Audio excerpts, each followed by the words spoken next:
ఈరోజు మహేష్ నియోజకవర్గానికి సంబంధించిన రేషన్ కార్డులు ఇవ్వడానికి గౌరవ మంత్రి గారు శ్రీధర్ బాబు గారు రావడం జరిగింది. సంతోషం.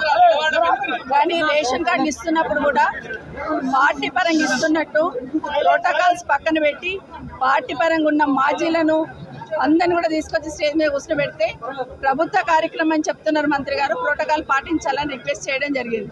అయినా కూడా మంత్రి గారు ఇగ్నోర్ చేసి దాన్ని స్టేజ్ మీద వాళ్ళని అందరిని అట్లే కూర్చోబెట్టడంలో ప్రయత్నం చేయడంలో నేను బైకాట్ చేసి బయటికి రావడం జరిగింది. నాతో పాటు ఉన్న వాళ్ళందరినీ ఎన్ని రకాలుగా పోలీసు వాళ్ళు మా కార్యకర్తల మీద దాడి చేసే ప్రయత్నం చేశారంటే నిజంగా దాన్ని బాధాకరం.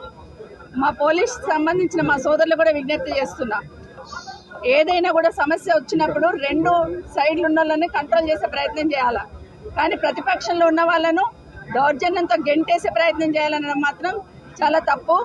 నేను వెళ్తున్నానని చెప్పగానే ఏసీపీ గారే నన్ను బయటికి తీసుకొచ్చే ప్రయత్నం చేశారు. పోలీసు వాళ్ళని అడ్డం పెట్టుకొని ఎన్ని రోజులు పాలన చేస్తారనేది ఖచ్చితంగా ప్రభుత్వం ప్రశ్నించుకోవాలి. ప్రజాపాలన అంటే పోలీసు వాళ్ళని పెట్టుకొని కార్యక్రమాలు చేయడమే ప్రజాపాలన. మా జర్నలిస్ట్ సోదరులు నా కార్యక్రమం అంతా నాతో పాటు ముందుకు వస్తున్నారని జర్నలిస్టుల మీద కూడా దాడి చేసే ప్రయత్నం చేస్తున్నారు. జర్నలిస్టుల మీద జరిగిన దాడిని ఖండిస్తా ఉన్నాను. ఎందుకంటే ముఖ్యమంత్రి గారు మాట్లాడుతూ మొన్న చెప్పారు కదా, జర్నలిస్టులను చూస్తే చెంపల మీద చెల్ల కొట్టాలనిపిస్తుందని. అది కాంగ్రెస్ పార్టీ సంస్కారం. ఎందుకంటే జర్నలిస్ట్ అనేవాడి విలువ ఏంటనేది, జర్నలిస్ట్ వాళ్ళకు ఎంత విలువ ఉంటుందనేది, సమాజంలో వాళ్ళ పాత్ర ఏంటనేది గౌరవ ముఖ్యమంత్రి గారు మర్చిపోయినట్టున్నారు. ముఖ్యమంత్రి గారు అన్నారు కదా, మేము దాడి చేస్తే తప్పేముందని. ఈరోజు పోలీసు వాళ్ళు కూడా మీడియా మిత్రుల మీద దాడి చేసే ప్రయత్నం చేశారు. దాన్ని ఖండిస్తూ ఉన్నాం. నిజంగానే మీరు రేషన్ కార్డ్స్ ఇస్తే అందరికి ఇస్తున్నప్పుడు గాంధీ భవన్కి వెళ్ళి ఇచ్చినట్టు మీ పార్టీ పరంగా ఇస్తున్నట్టు అందరినీ తీసుకొచ్చి స్టేజ్ మీద కూర్చోబెడుతున్నారు. ఇందిరమ్మ ఇల్లు ఇచ్చారు.